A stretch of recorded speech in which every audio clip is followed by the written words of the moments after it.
Hi guys, hope everybody is doing really well.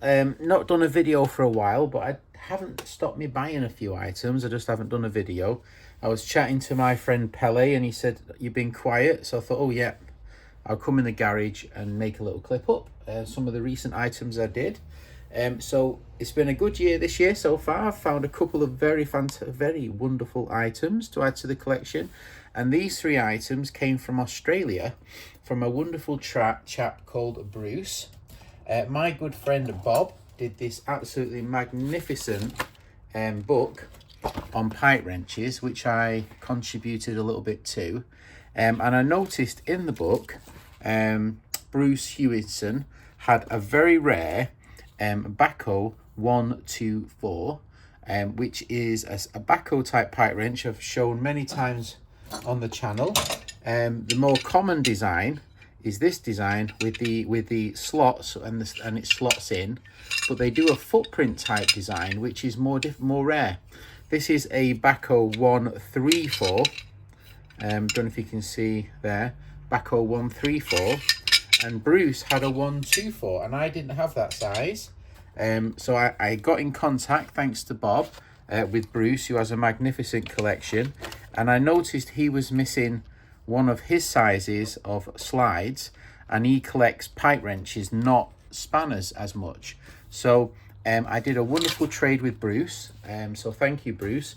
I gave Bruce a selection of items from my collection, and in return he sent me these three wonderful items. The first one is this rather sharp drawer. It needs a clean, and it's a bit wintry for me to clean outside, so I'll clean this in the summer. It's got a bit of surface rust on it, but I'm sure it'll clean up. It's got the original screw, which is lovely, and it's a bahco 113, 124 shall I say, and that completes my set of the screw type adjustable pipe wrenches. And I've never seen a complete set before of those types, so I believe this could be the first complete set, unless somebody else out there has managed to complete it. I've got four examples. Only two have the original screw, and then the rest of them have like a footprint screw, sort of, you know, stuck in there because they were missing the screw. But these two are original. It would be nice to find two with original screws, but beggars can't be choosers, and that is a wonderful set. So Bruce has completed his set of the other type, and I've completed both sets now, and I was really delighted, so thank you, Bruce. Move them out of the way. And the other two items I got from Bruce are these magnificent Crompton Clyburns. Now, Crompton brothers are in Sheffield in the late 1800s. And they made coach wrenches mainly, and Clyburns, but I've never seen a Clyburn. The only advert I've ever found is in Ron Geesing's book on adjustable spanners, and it shows a CB Clyburn. Now, I found a CB Clyburn in the US. My friend Leslie helped me find that and bring that back. Very rare, very rare. I thought that was the only Crompton brothers I've ever seen. I've never seen one in anyone else's collections. I've never come across one. I was really pleased to find that.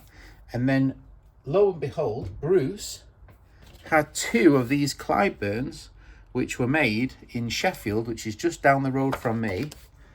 And here they are. And they are very... I didn't know these existed until I thought they were Britain spanners, Frederick Britain. And I believe they're made in the same factory. They're identical spanners, made in the same period, but these are marked Clyburn. Now, this one is really unusual because it has a more early Clyburn shape to the handle, and it's in slightly better condition as well. They're both 10 inches long, so we have a straight Crompton and a flat one, and I think they are magnificent spanners, absolutely magnificent, and I was really pleased to find those. So Bruce kindly agreed to do a trade, and I gave him some of my most favorite pipe wrenches, which I don't think I'll ever get again. And that's just the way it is with collectors. You have to, you know, give to receive, because money usually won't buy anything, unfortunately. Usually people want the best of your collection in return. But this is a magnificent spanner. I think it works really well, smooth, and the condition's fantastic. Now, Bruce said he got this off a chap and they were found together, I think, near a railway. So I think these were exported to Australia, probably around 1885. And then here, 130, 40 years later, they come back to the UK, like maybe 30 miles away from where they were manufactured. And I was really pleased to add those to the collection. So really, really pleased. I also this year have made a calendar. I make one every year to celebrate the new year. This one, for some reason, I ordered very small, and I put the same picture on the 2 pages. You can see here we've got the Frederick Clyburn. We've got a selection of isorby wrenches, marples, and then here we've got a German one. Unfortunately, I made a beautiful French picture and I didn't put it on the book. These are bahco. That's one of those screw type with the original screw type pipe jaws. And then we got some small bicycle spanners, lovely selection, some coach wrenches, and this is that Crompton Brothers coach wrench I was talking about. This is Van Dooley's of Holland, one of my favourite designs. Most of these my friend Alex has found, and my friend Silky has the best collection of these in the world, without a doubt. Unbelievable. I think he's literally 2 spanners from completing all 3 sets of this design. Amazing. Here we are some double-ended wrenches I chose for that page. This one are J. Asprey and Sons design, and this is one of the first sets I've ever completed of early British spanners.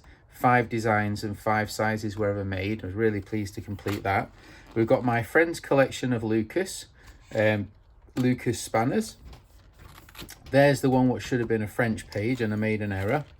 These are J. Asprey Son. Really, really nice. So that was the catalogue. I make these and I send them out free of charge to friends and anybody who helps me find an unusual spanner in the year. So I write down in my book. I write down everybody's name. I don't know if I can show the thing. And when I find, oh, maybe I can do it here. So Pascal's found me a wonderful 4-inch King Dick this year. And my friend John found me a Heaton spanner, which I'm going to show. And so these items, once I receive something, I'm going to write down, and then if they would like a calendar for next year's calendar, hopefully without errors, I will send them out to them free of charge wherever they are in the world.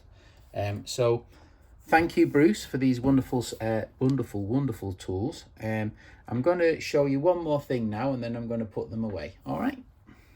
So the last thing I want to talk about before I tidy up recent purchases is these John Heaton multi-tools. I got this one off my friend Roger, and you can see here it says patented 1871, 1872, and it is a John, definitely David, shall I say, David Heaton multi-tool. And it's a fascinating multi-tool. It's got a tape measure down the side, and it's called the IMP, cast into the side. It's got a spanner, it's got a crowbar, it's got a hammer, and it's got a screwdriver, and it has I don't know what that is, like almost like it's like a scourge or something for like masonry, I don't know, but anyway, fascinating nonetheless. Multi-tool, and I've never seen another one in the UK. I've got these other 2. This one's 1869, Carrick's patent, and it's also a David Heaton and Company multi-tool, a little bit more simple. And then we've got this one here, which is also very, very similar, and this one has a different name on it, something Scholminger or something and Company, patent, London, but also the same pattern with the same tool and the same everything. Probably for pulling nails or something that. And this one, my friend John, which I showed you in the book, will receive a calendar if he wants one next year. This is an IXL. So this one is an imp and this one is an IXL. They're both cast almost the same. Very, very similar indeed, very similar. But I would say this one is not written, the manufacturer, on the head, but I'm guessing it's the same time period, and it's a wonderful tool. So this is an IXL. It's got a number 5 just cast in here. This one doesn't have a cast in, and I think this one is slightly smaller, just ever so slightly shorter by maybe, you know, a centimetre or two. It's not the same casting, but it's very, very similar, very, very similar.